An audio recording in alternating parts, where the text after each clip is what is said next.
Welcome to our channel.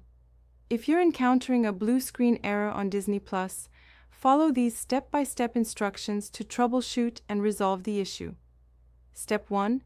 Restart your device completely. Turn off your TV, smartphone, tablet, or computer.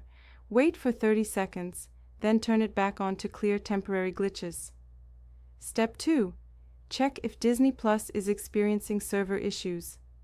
Visit Disney+'s social media pages or downdetector.com to see if there are widespread outages.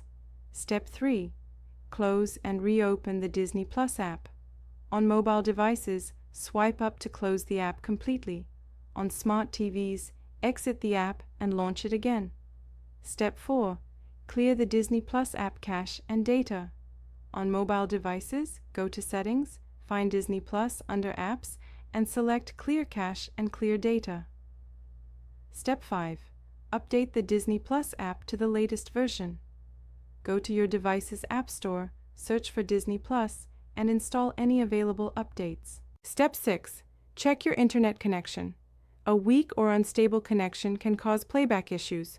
Run a speed test and ensure you have at least 5 megabits per second for HD streaming. Step 7. Uninstall and reinstall the Disney+ app. This will give you a fresh installation and often resolves persistent blue screen errors. Step 8. If the problem continues, try using Disney+ on a different device to determine if the issue is device-specific. Contact Disney+ support if needed. Don't forget to like this video and subscribe to our channel.